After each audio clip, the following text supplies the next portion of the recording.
আচ্ছা, আপনারা কি লক্ষ্য করে দেখেছেন যে শীতকাল এসছে এবং শীত পড়ার পরে দেখা যাচ্ছে অনেকেরই হয়তো ব্লাড সুগার লেভেল বেশি আসছে, যাদের আগে একটু কম ছিল। তো এটা কিন্তু সবসময় আপনার মনের ভুল নয়, এটা কিন্তু সত্যিই হচ্ছে। তো আমরা একটু আজকে জেনে নিই যে এগুলো কেন হতে পারে এবং কিভাবে সহজে এটাকে আমরা এড়িয়ে যেতে পারি ব্যাপারটাকে।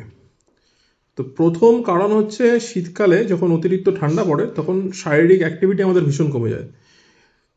অনেকের অভ্যেস আছে যাদের ডায়াবেটিস আছে, রেগুলার মর্নিং ওয়াক করা বা ইভিনিং ওয়াক করা বা একটু বাইরে বেরিয়ে এক্সারসাইজ করা, সেগুলো এই যাকেই যা শীত পড়েছে এর জন্য অনেকেরই কমে যায়।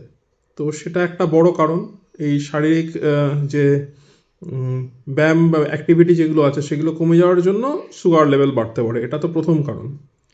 এছাড়া কি হয় যে অতিরিক্ত ঠান্ডা পড়লে শরীরে না স্ট্রেস হরমোন যেগুলো থাকে সেগুলো বেড়ে যায়, যেমন কর্টিসল, যেমন অ্যাড্রিনালিন। তো এই হরমোনগুলো আমাদের ইনসুলিনের নর্মাল কাজে বাধা দেয়। তার ফলে ইনসুলিন রেজিস্ট্যান্স যত বাড়তে থাকে তত ব্লাড সুগার লেভেল বাড়ার সম্ভাবনাটাও বাড়তে থাকে। এছাড়া হয় যে শীতকালে আমাদের ভীষণ কিছু পছন্দের কমফোর্ট ফুড আছে যেগুলো খাওয়া বেড়ে যায়, যেমন বিভিন্ন রকম পিঠে, পায়েস, গুড়, মিষ্টি, বিভিন্ন রকম তেলে ভাজা, সকালবেলা সন্ধ্যাবেলা। তো এইগুলো খাওয়া বেড়ে যায়। তো সেটা একটা কারণ সুগার লেভেল বেড়ে যাওয়ার জন্য। আচ্ছা, এছাড়া আরেকটা জিনিস হচ্ছে যে শীতকালে সূর্যের আলো তো কম আসছে, সেই জন্য ভিটামিন ডি লেভেলটা অনেকের কমে যায়। ভিটামিন ডি লেভেল যদি অতিরিক্ত কমে যায় তাহলে সেটা কিন্তু ইনসুলিন রেজিস্ট্যান্সটাকে বাড়িয়ে দেয়। তো সেটাও একটা কারণ, এই যে শীতকালে সুগারটা বেড়ে যাচ্ছে সেটার জন্য। এছাড়া আরেকটা কারণ আছে, ভীষণ ইগনোরড কারণ, সেটা হচ্ছে যে ডিহাইড্রেশন। কারণ শীতকালে আমাদের জল খাওয়ার প্রবণতাটা কমে যায়। তো যেহেতু তেষ্টা কম পায়, তো ডিহাইড্রেশন বাড়লেও কিন্তু আমাদের শরীরে ব্লাড সুগার লেভেল কিছুটা বৃদ্ধি পেতে পারে। তো মোটামুটি এগুলোই কারণ শীতকালে সুগার লেভেলটা বেড়ে যাওয়ার জন্য। এবং ফাস্টিং, পিপি দুটোই কিন্তু বেড়ে যেতে পারে। তো এগুলো একটু প্রিভেন্ট করার জন্য আমি দু চারটে একটু টিপস বলে দিই। এক হচ্ছে যে ঘরে বসে কি এক্সারসাইজ করা যায় সেটা একটু চিন্তা করে নিতে হবে, কারণ এক্সারসাইজটা করতে হবে।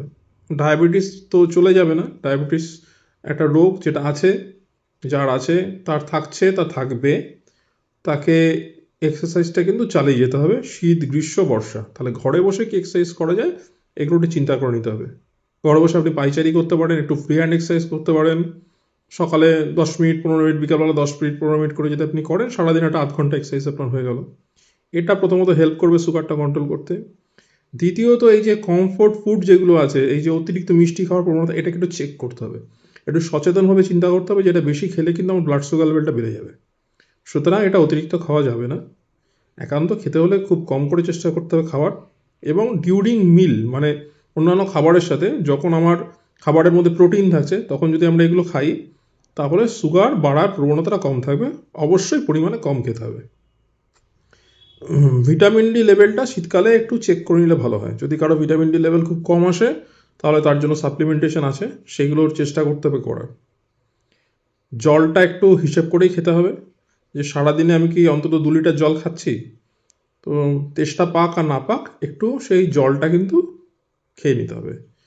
সুতরাং আর একটা কারণ হয় শীতকালে, সেটা হচ্ছে যে যেহেতু দিনের দৈর্ঘ্যটা ছোট হয়ে আসে, অনেক সময় মানুষের না স্লিপ সাইকেল নষ্ট হয়ে যায়। সেটা হলেও কিন্তু সুগার লেভেল আপ ডাউন করবে।